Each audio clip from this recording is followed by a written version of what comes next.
Hello student, welcome to Steve concept channel. Student, आज हमारा topic है क्रैकिंग ऑफ पेट्रोलियम।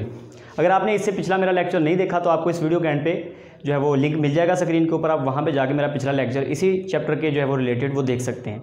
तो क्रैकिंग ऑफ पेट्रोलियम क्या होती है देखते हैं जी। देखें, जो क्रैकिंग है इसका जैसे लफ्ज़ से हमें पता चल रहा है, क्रैकिंग का मतलब होता है तोड़ना, किसी चीज़ को क्रैक करना। ठीक है, एक्चुअली होता यह है कि हम जो ज़मीन के नीचे से निकलता है क्रूड ऑयल, जो उस वक्त कच्चा तेल होता है, क्रूड ऑयल जो होता है, उस क्रूड ऑयल के ऊपर हम करते हैं एक प्रोसेस रिफाइनिंग का। रिफाइनिंग के बाद वो कन्वर्ट हो जाता है पेट्रोलियम के अंदर, उसको हम पेट्रोलियम कहते हैं। ठीक है, अब जो पेट्रोलियम होता है, पेट्रोलियम की आगे करवाई जाती है डिस्टिलेशन के रिजल्ट में जो फ्रैक्शंस बनती हैं, उन फ्रैक्शन में कैरोसिन ऑयल वगैरह होता है, पेट्रोल होता है जो आम गाड़ियों में डालने वाला पेट्रोल होता है, मोटर बाइक वगैरह में।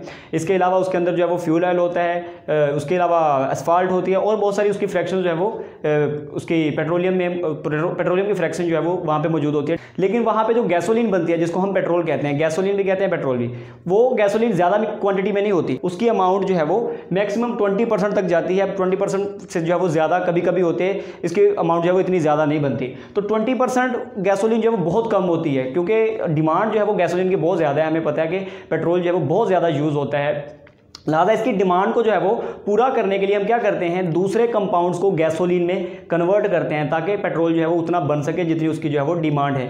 दूसरे कंपाउंड में कैरोसिन ऑयल वगैरह आ जाता है या फिर फ्यूल गैसेज आ जाती हैं, उनको हम क्या करते हैं, कन्वर्ट कर देते हैं किसके अंदर, गैसोलीन के अंदर। ये जो कन्वर्जन है, इस कन्वर्जन के लिए हम प्रोसेस जो यूज़ करते हैं, उस प्रोसेस का नाम है क्रैकिंग। तो इसलिए ये है जी क्रैकिंग ऑफ पेट्रोलियम। इसमें होता क्या है जी, क्रैकिंग की डेफिनेशन अगर हम पढ़ें, क्रैकिंग ऑफ पेट्रोलियम में होता क्या है, इसमें हायर हाइड्रोकार्बन्स यानी लॉन्ग चेन रखने वाले जो हाइड्रोकार्बन्स होते हैं, जिनका बॉइलिंग पॉइंट जो है वो बहुत हाई होता है, क्योंकि इनके अंदर जो है वो इनकी वोलेटिलिटी बहुत कम होती है। वोलेटिलिटी कम होने की वजह से, हायर हाइड्रोकार्बन्स की वोलेटिलिटी कम होने की वजह से बॉइलिंग पॉइंट जो है वो बढ़ जाता है। बॉइलिंग पॉइंट ज़्यादा होने वाले रखने वाले कंपाउंड्स को हम क्या करते हैं, कम बॉइलिंग पॉइंट रखने वाले कंपाउंड्स में कन्वर्ट कर देते हैं, जैसे गैसोलीन वगैरह। इस प्रोसेस को हम क्या कहते हैं, इस प्रोसेस को क्रैकिंग कहा जाता है। यानी लॉन्ग चेन रखने वाले कंपाउंड्स को तोड़ दिया जाता है, क्रैक कर दिया जाता है उनकी चेन्स को छोटी चेन्स रखने वाले कंपाउंड्स के अंदर। इसमें एग्जांपल आ जाती है, फर्ज करें हमारे पास ये कंपाउंड है, जब इसको हीट किया जाता है 700 डिग्री सेंटीग्रेड तक, तो ये इन कंपाउंड्स में कन्वर्ट हो जाती है।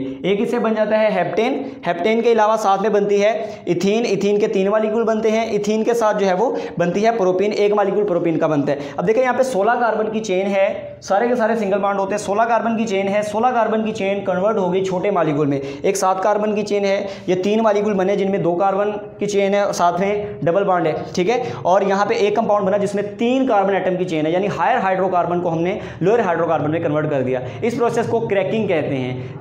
क्रैकिंग जो है ये 3 तरह से करवाई जा सकती है, यानी इसकी टाइप्स होती हैं 3। सबसे पहली टाइप है थर्मल क्रैकिंग। थर्मल क्रैकिंग नाम से पता चल रहा है, थर्म मतलब हीट, यानी क्रैक करने हमने कंपाउंड को हीट का इस्तेमाल करके। इस प्रोसेस में क्या किया जाता है, लार्ज कंपाउंड्स को, लार्ज मॉलिक्यूल्स को तोड़ा जाता है, उनको ब्रेक किया जाता है, किसका इस्तेमाल करके, हीट करके और हाई प्रेशर का इस्तेमाल करके। जो टेम्परेचर यूज़ करना होता है थर्मल क्रैकिंग में, वो टेम्परेचर होता है 900 से 1100, वेरी कर सकता है फॉर डिफरेंट कंपाउंड्स। तो इस तरह से ये एवरेज होता है 900 से 1100।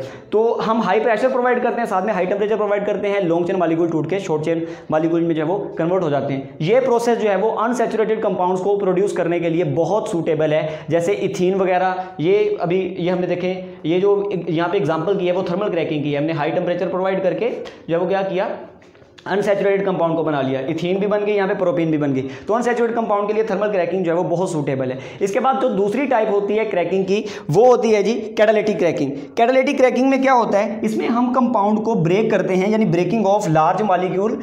प्रोसेस कौन सा यूज़ करेंगे, यहाँ पे हम टेम्परेचर हाई नहीं देंगे, यहाँ पे टेम्परेचर लो देंगे, प्रेशर 1 atm देंगे, लेकिन साथ में हम जो है वो एक कैटालिस्ट का इस्तेमाल करेंगे। यूज़ होने वाले जो कॉमन कैटालिस्ट है इस प्रोसेस के अंदर, कैटालिटिक क्रैकिंग के अंदर, वो एलुमिना है। एलुमिना यानी एल्यूमिनियम ऑक्साइड, और साथ में सिलिका, जिसको हम रेत भी कहते हैं, सिलिकॉन डाइऑक्साइड। इन दोनों का मिक्सचर लिया जाता है। उस मिक्सचर के जो है वो अंडर हम रिएक्शन करवाते हैं, क्रैकिंग करवाते हैं, और टेम्परेचर देना पड़ता है हमें थोड़ा, जो 500 डिग्री तक हो सकता है। साथ में 1 atm प्रेशर प्रोवाइड करते हैं। तो क्या होता है, लॉन्ग चेन मॉलिक्यूल टूट के शॉर्ट चेन मॉलिक्यूल में कन्वर्ट हो जाते हैं। ये वाला जो प्रोसेस है कैटालिटिक क्रैकिंग, ये सबसे ज़्यादा यूज़ किया जाता है गैसोलीन की क्वांटिटी को बढ़ाने के लिए। यानी हम गैसोलीन के लिए क्योंकि पढ़ रहे हैं तो ज़्यादा प्रोसेस हम कह सकते हैं कि कैटालिटिक क्रैकिंग वाला प्रोसेस ज़्यादा इस्तेमाल होता है गैसोलीन को प्रोड्यूस करने के लिए। ठीक है, तो ये गैसोलीन के लिए जो है वो मुफीद है। इसके बाद जो थर्ड टाइप है क्रैकिंग की वो है स्टीम क्रैकिंग। स्टीम क्रैकिंग में क्या किया जाता है, इसमें हम हाइड्रोकार्बन्स को मिक्स्ड कर देते हैं, किसके साथ, स्टीम के साथ। यानी पानी को वेपराइज करके स्टीम बनाते हैं, उसके साथ फिर हाइड्रोकार्बन को,